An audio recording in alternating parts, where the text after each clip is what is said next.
O ministro Gilmar Mendes determinou o trancamento de uma ação penal movida pelo ex-presidente Jair Bolsonaro contra o nosso colega aqui do ICL, o Guga Noblat, o nosso querido Guga. Isso por causa de informações que diziam respeito ao possível envolvimento de Bolsonaro. Estou aqui usando todas as preocupações jurídicas no possível ato antidemocrático, nos atos antidemocráticos aqui no Brasil, em especial o 8 de janeiro. O Guga falou sobre isso nas redes sociais dele. Ele disse: pois é, menos um processo na conta, a queixa-crime apresentada contra mim por Jair Bolsonaro foi trancada em decisão do ministro Gilmar Mendes.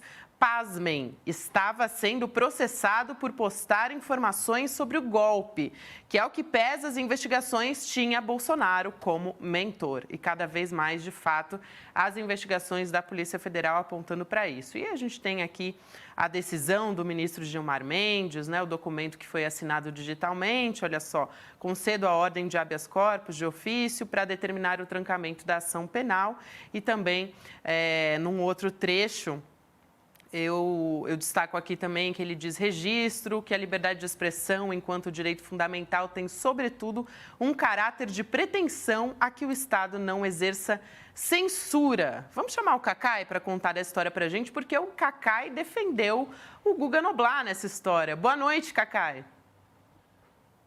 Que ótimo estar aqui com vocês de novo, uma alegria grande, um abraço para todos. Uma alegria a gente estar com você, Cacai. Cacai, esse Guga sabe contratar bons advogados, hein? Pois é. Não é que ele sabe mesmo? Eu não sei se ele é bom jornalista, mas ele sabe contratar bons advogados. Eu até falei para ele: Guga, vê se quieta agora um pouco, né? Mas esse caso, acho que a Gabi tem razão, é um caso importante, porque eu até fiz uma nota hoje, lá do meu escritório, quando saiu a decisão do Gilmar, que eu acho que foi uma tentativa muito clara do Bolsonaro de tentar intimidar não só o jornalismo, mas também a imprensa como um todo, né? Porque o Guga, ele tinha colocado 2 postagens dizendo aquilo que o Brasil inteiro disse, quer dizer, que o Bolsonaro provavelmente estaria atrás do golpe. Então, assim, não era agressiva, era uma coisa factual, ele teve cuidado. Uma delas, ele fazia menção a uma matéria que tinha saído na CNN, ele reproduziu a matéria da CNN, e o Bolsonaro entrou com uma queixa-crime direto contra o Guga.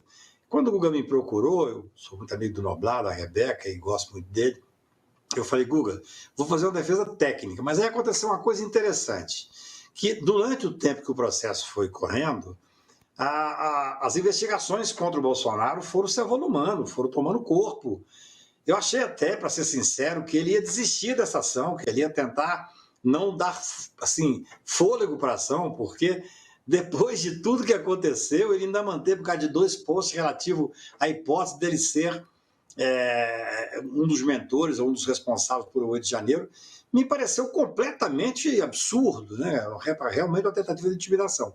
E aí aconteceu uma coisa engraçada, assim, teve uma audiência, eu fui para a audiência, o Bolsonaro estava na audiência, infelizmente foi virtual, mas eu pedi para falar e o juiz me concedeu a palavra, e eu falei com muita clareza, falei: olha, a calúnia só é crime quando você imputa algo falso a alguém.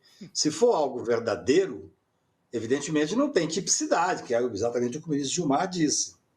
E eu falei: olha, eu acho estranho, porque o Querelano está aqui, hoje todos os jornais do Brasil colocam a coisa com muito mais veemência.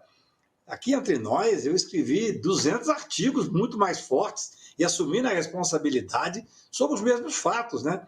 Então ficou uma coisa muito forte, assim, foi uma audiência muito, muito marcante, eu diria, porque eu dizendo: olha, é claro que, primeiro, não adolo, como jornalista está exercendo um direito absolutamente legítimo e mínimo, até, eu nem diria que é um caso que tem, assim, alta indagação jurídica, não. O Guga postou 2 questões com certa simplicidade.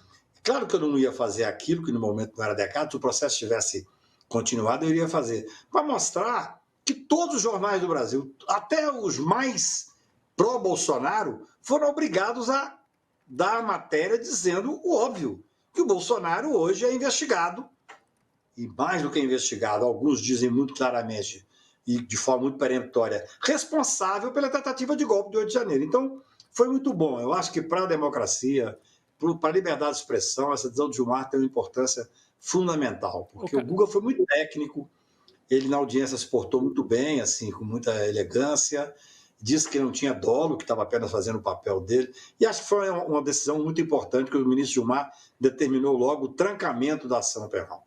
Agora, é curioso, né, Cacai?